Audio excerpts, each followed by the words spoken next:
यदि आप लॉ पढ़ना चाहते हैं तो कहीं और क्यों जाना। हमारे ऐप को डाउनलोड करें और लॉ पढ़ें। आज हमारे बीच सुप्रीम कोर्ट के अधिवक्ता श्री डी के दुबे, दिलीप दुबे जी मौजूद हैं, जो कि संविधान विशेषज्ञ हैं। आज हम दिलीप दुबे जी से जानना चाहेंगे कि अयोध्या में अभी अभी राम मंदिर का मसला समाप्त हुआ है और राम मंदिर बनने का रास्ता साफ हुआ है, और अभी 2-3 दिन पहले ही कोर्ट ने सभी अभियुक्तों को बाइज्जत बरी भी कर दिया है। तो अब अचानक से जो कृष्ण जन्मभूमि का मामला आया है सामने, और कृष्ण जन्मभूमि का मामला कृष्ण जन्मभूमि का मामला जो आया है वह कोर्ट में आया और कोर्ट ने उसको खारिज कर दिया। तो हम इसके कानूनी पहलुओं को जानने के लिए डी के दुबे जी से कुछ प्रश्न करते हैं। देखिए, पहली बात तो ये है कि कृष्ण जन्मभूमि कोई विवाद नहीं है। भगवान श्री कृष्ण का जन्म हुआ, जो जन्म स्थान है, जन्म स्थान को विवाद कभी नहीं कहा जा सकता, वो डिफाइंड है।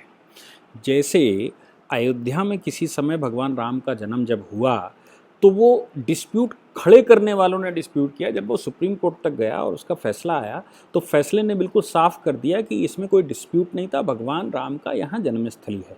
एक बात और है कि मंदिरों में डिस्प्यूट हो सकता है कि भाई फला मंदिर यहाँ पर था, लेकिन जन्म स्थान तो एक ही होता है। इसलिए जन्म स्थान पर कोई डिस्प्यूट नहीं है। भगवान श्री कृष्ण का जहाँ पर जन्म हुआ वो जन्म स्थान है, इसलिए उसकी डिस्प्यूट की बात हमको नहीं करनी चाहिए, वो कोई डिस्प्यूट नहीं है। हाँ, अब समस्या उसमें जो आती है, जो सवाल है वो ये है कि केस किस लिए गया। कोर्ट में जब केस गया तो जाहिर सी बात है कि कोई ना कोई, किसी न किसी ने उसका डिस्प्यूट सोचा होगा कि इसमें डिस्प्यूट है। तो आखिर कोर्ट में मामला क्यों गया? कोर्ट में मामला जाने का कारण एक ये है कि भगवान श्री कृष्ण का जहाँ पर जन्म हुआ वो स्थान हम सबको, हमारे सारे ग्रंथों में और जो पुरातात्विक साक्ष्य हैं उनके अनुसार जहाँ पर आज भगवान श्री कृष्ण का जन्म स्थान माना जाता है, वो स्थान कंस की जेल हुआ करती थी। वो कंस की जेल हुआ करती थी। जेल के अंदर देवकी को बंद करके रखा था, वसुदेव को बंद करके रखा था, और वहाँ उनका जन्म हुआ। तो जेल का परिसर ऐसा नहीं है केवल एक कोठरी होगी, और ऐसा भी नहीं है कि वो कोई एक जरा सा स्थान होगा। आज तो वहाँ पर बहुत छोटा सा स्थान है। वो स्थान बहुत बड़ा स्थान कोई रहा होगा जहाँ पर भगवान का जन्म हुआ, और वो जेल भी बड़ी सी रही होगी। वो 13.5 एकड़ की भूमि जो भगवान श्री कृष्ण के जन्म स्थान के रूप में जानी जाती है, वो स्थान पर जहाँ पर भगवान का मंदिर बना हुआ है, जन्म स्थान का मंदिर बना हुआ है, उस मंदिर के बगल में 13.5 एकड़ भूमि जहाँ पर ईदगाह बन गई है।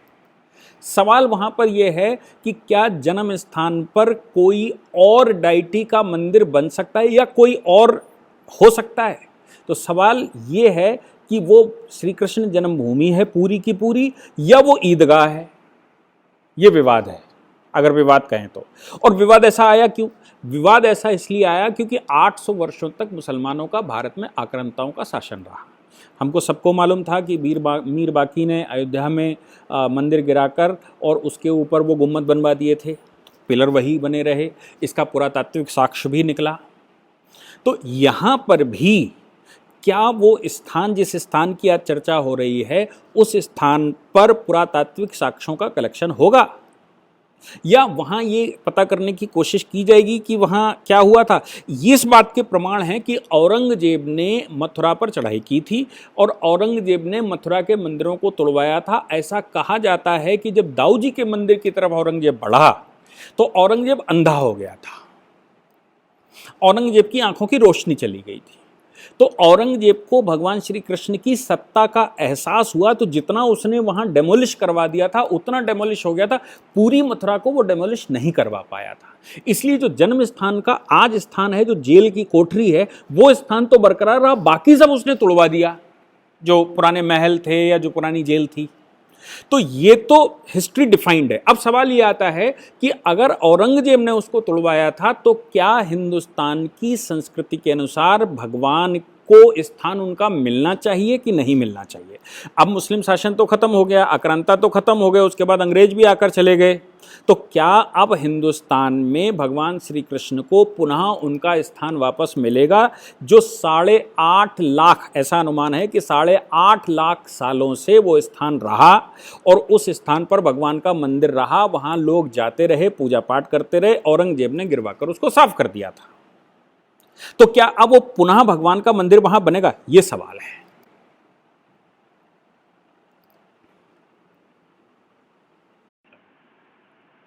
डीके दुबे जी, हम आपसे जानना चाहेंगे कि ये जो समझौता 1968 में हुआ था, एक्चुअल में ये समझौता है क्या और इसको किस तरह से देखा जाना चाहिए? कटरा केशव देव, ये जो पूरा स्थान है ना, ये कटरा केशव देव के नाम से जाना जाता है। कटरा केशव मतलब केशव हम भगवान श्री कृष्ण को कहते हैं, तो कटरा उनका एक स्थान है, कटरा केशव देव ये पूरा स्थान माना जाता है। ये स्थान औरंगजेब ने जब डेमोलिश करवा दिया, तो औरंगजेब के डेमोलिशन के बाद जब स्वतंत्रता के आंदोलन चल रहे थे, उसी समय मदन मोहन मालवीय जी वहाँ पर आए। मदन मोहन मालवीय जी तो हम सब जानते हैं कि वो हिंदुस्तान में कितना बड़ा रेवोल्यूशन लेकर आए थे, BHU यूनिवर्सिटी उन्होंने ही बनवाई। तो जिस राजा के पास वो भूमि थी, वो भूमि राजा से ट्रांसफ़र हो गई इनकी ट्रस्ट को, ऐसा कहा गया। अब वो श्री कृष्ण सेवा संस्थान है, वो ट्रस्ट का नाम श्री कृष्ण सेवा संस्थान। और एक और ट्रस्ट है जो श्री कृष्ण जन्मभूमि ट्रस्ट, और ये श्री कृष्ण जन्म स्थान सेवा ट्रस्ट, ये 2 ट्रस्ट हैं। अब सवाल ये आता है कि क्या भगवान की भूमि, जो भगवान का जहाँ पर जन्म हुआ, पुरातात्विक साक्ष्य जो बताते हैं, जो इतिहास बताता है, उसकी खरीद फरोख्त हो सकती है क्या? मैं मानता हूँ कि किसी ने खरीदा, मैं मानता हूँ कि उसको औरंगजेब ने तोड़वा दिया। तो अब 2 तरीके हैं।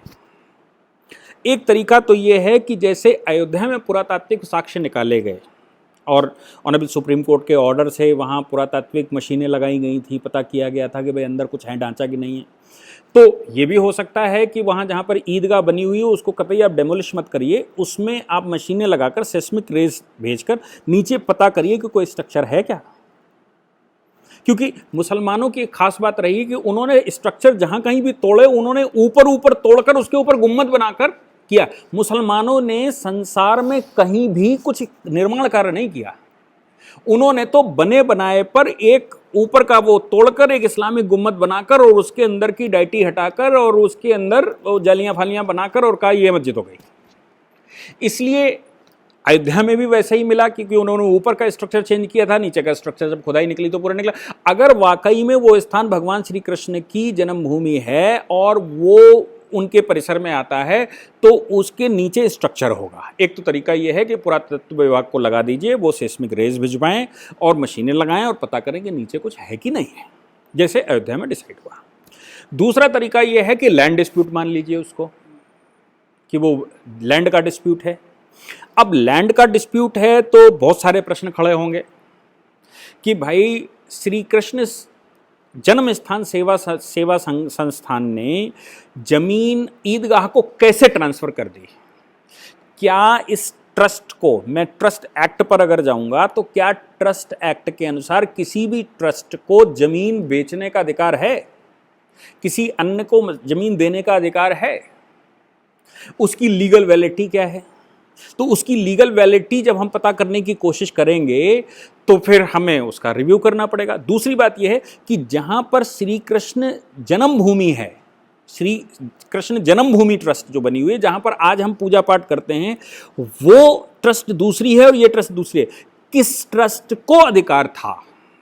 अगर उस लैंड पर किसी को भी अधिकार है तो क्या श्री कृष्ण जन्म स्थान सेवा ट्रस्ट को है या फिर श्री कृष्ण जन्मभूमि ट्रस्ट को है, जो आज भी वहां पर विराजमान है और भगवान श्री कृष्ण की सेवा कर रहा है। और जैसे रामलला का मामला था, वैसे ही भगवान श्री कृष्ण को तो हम बाल रूप में पूजते हैं क्योंकि वो जन्म स्थान है, तो वो बालक रूप में है, कन्हैया रूप में है। तो कन्हैया के रूप में क्या कन्हैया की जो भूमि है वो भूमि कोई ट्रस्ट किसी को ट्रांसफर कर सकती है? ये सवाल है।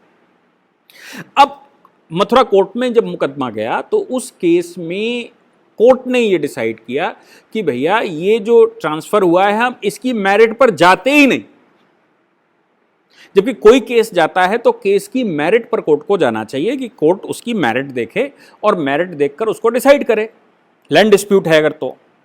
अब कोर्ट ने क्या किया कि prohibition of religious places act 1991 जिसकी आप बात कर, इस पूरी ऑर्गेनाइजेशन को चलाने के लिए आप नीचे डिस्क्रिप्शन से हमारे ऐप को डाउनलोड कर सकते हैं, जिससे कि लॉ स्टूडेंट्स को, लॉयर्स को और आम आदमी जो लॉ जानना चाहता है वो पेड क्लासेस का लाभ ले सकता है।